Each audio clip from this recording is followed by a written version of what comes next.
Hey there, food adventurers. Get ready to travel the world one bite at a time. We're diving into the wild world of unusual eats. From slimy to stinky, crunchy to creepy, we're tasting it all. Buckle up. It's going to be a wild ride. Ever wonder what a 1,000-year-old egg tastes like? Or maybe you're curious about fried spiders? Join me as we explore the weird and wonderful world of food. We'll laugh, we'll cringe, and maybe, just maybe, we'll discover some new favorites along the way. So, grab your forks, open your minds, and get ready to say yum, or maybe yikes, to some of the most bizarre foods on the planet. Let's get this culinary adventure started. Our first stop takes us to the bustling streets of the Philippines. Here, we encounter a delicacy that's not for the faint of heart, balut. Picture this, a fertilized duck embryo boiled alive and eaten in the shell. The smell alone is enough to make your stomach turn. It's a potent mix of sulfur and boiled egg. But for many Filipinos, balut is a beloved snack, often enjoyed with a cold beer. Taking a deep breath, I cracked open the shell and took a bite. The broth was surprisingly savory, like a concentrated chicken soup. The embryo itself, well, that's where things got interesting. The texture was a mix of soft bones, feathers, and a bit of crunch. Let's just say balut is an acquired taste. While I admire the cultural significance and the adventurous spirit it represents, I think I'll stick to scrambled eggs for breakfast.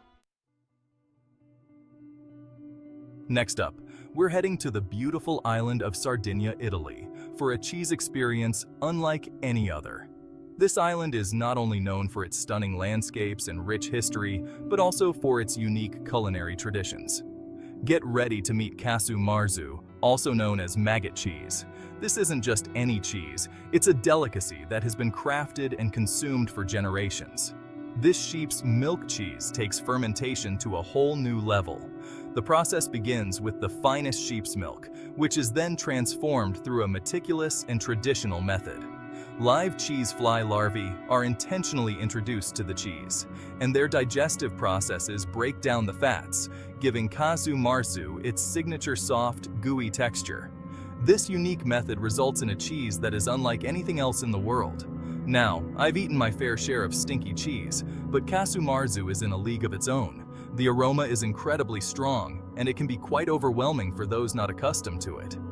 The smell is pungent, ammonia-like, and the sight of the little maggots squirming around is enough to make your skin crawl. It's a sensory experience that challenges even the most adventurous eaters. But I'm here for the experience, so I bravely took a bite. It's not every day you get to try something so rare and culturally significant. The taste was surprisingly strong, sharp, and slightly spicy. It was a flavor explosion that was both unexpected and intriguing. And yes, the maggots were still very much alive. This added an extra layer of texture and a unique sensation that is hard to describe. Casu Marzu is definitely an acquired taste, and due to health concerns, it's actually illegal to sell commercially. However, it remains a cherished part of Sardinian culture. But for those brave enough to try it, it's a true testament to the power of traditional food practices. It's a culinary adventure that connects you to the past and the people who have kept this tradition alive. Casu Marzu is indeed a fascinating example of how traditional foods can push the boundaries of our culinary comfort zones. It challenges our perceptions and invites us to explore the unknown. The unique fermentation process and the cultural heritage behind it make it a rare and intriguing delicacy. It's a reminder of the rich and diverse culinary traditions that exist around the world, waiting to be discovered. From cheese to seafood, our next culinary adventure brings us to Japan, where we're about to get up close and personal with some tuna eyeballs. This unique delicacy is not for the faint-hearted, but it offers a fascinating glimpse into Japanese culinary traditions. Now, before you turn away in disgust, hear me out. There's more to this dish than meets the eye, quite literally. In Japan, tuna eyeballs are considered a delicacy, often served grilled or steamed as a cheap and cheerful snack. They are readily available in seafood markets and are quite popular among locals. I found myself staring into the abyss of a giant tuna eyeball, its gelatinous texture jiggling slightly. It was an intimidating sight, but curiosity got the better of me. Taking a deep breath, I popped the whole thing in my mouth. The initial sensation was strange, to say the least. The texture was surprisingly firm, like a cross between a hard-boiled egg and a grape. It was unlike anything I had ever tasted before. The flavor was mild, slightly fishy, with a hint of saltiness from the soy sauce it was cooked in. The seasoning complemented the natural taste of the eyeball perfectly. While I wouldn't say tuna eyeballs are my new favorite snack, I can appreciate the resourcefulness and respect for the entire animal that this dish represents. It's a testament to the no-waste philosophy that is deeply ingrained in Japanese culture. Plus, it's a great conversation starter. Sharing this experience with friends made it even more memorable. Tuna eyeballs may seem unusual, but they are a testament to the Japanese philosophy of using every part of the animal. This practice ensures that nothing goes to waste and highlights the ingenuity of Japanese chefs.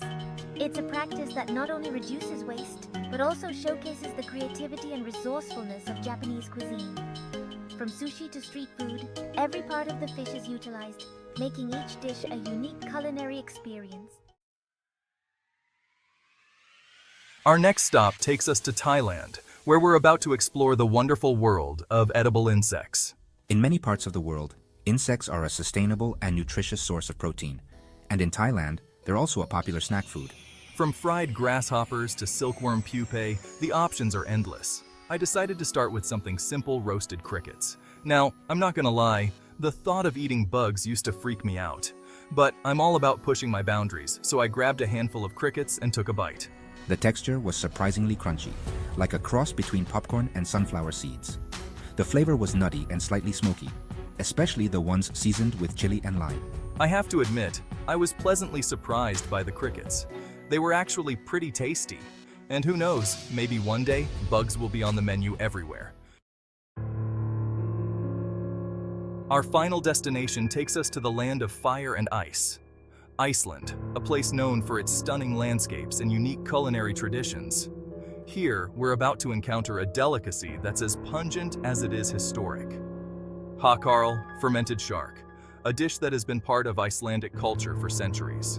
Hakarl is made from Greenland shark meat that's been buried underground for several months to ferment and detoxify. This traditional method ensures the shark is safe to eat. The result is a strong-smelling, acquired taste that's not for the faint of heart. Many first-timers find the aroma overwhelming. The smell alone is enough to knock you off your feet. It's a powerful mix that can be quite shocking. It's like a combination of ammonia, fish, and blue cheese, all rolled into one.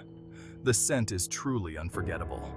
Taking a deep breath, I popped a small cube of hakarl into my mouth, bracing myself for the intense flavor.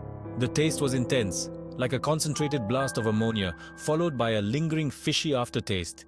It was a flavor experience unlike any other.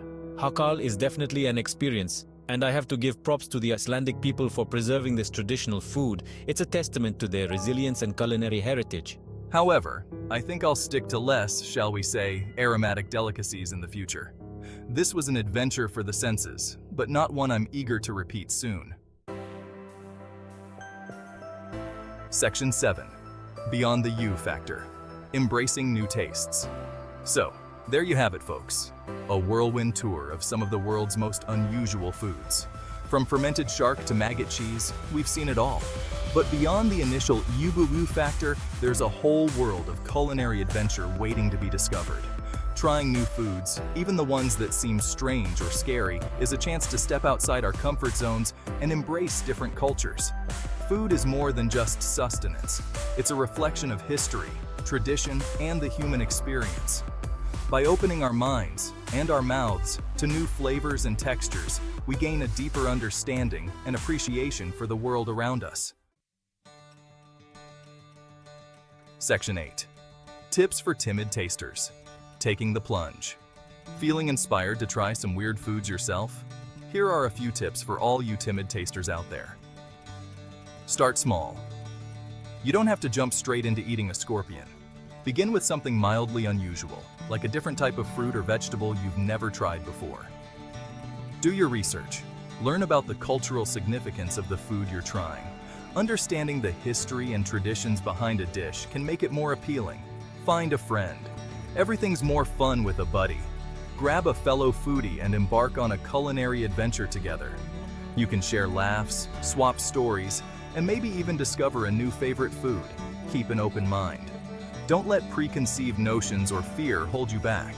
Approach each new food with a sense of curiosity and adventure. Section 9. Food, Culture, and Connection. A delicious tapestry. As I reflect on my culinary journey around the world, I'm struck by the power of food to connect us all. No matter where we come from or what language we speak, we all share a common bond over food. Food has a way of breaking down barriers, fostering understanding, and creating lasting memories. It's a reminder that despite our differences, we're all part of the same human family. So the next time you're feeling adventurous, I encourage you to step outside your culinary comfort zone. You never know what delicious discoveries await. Section 10.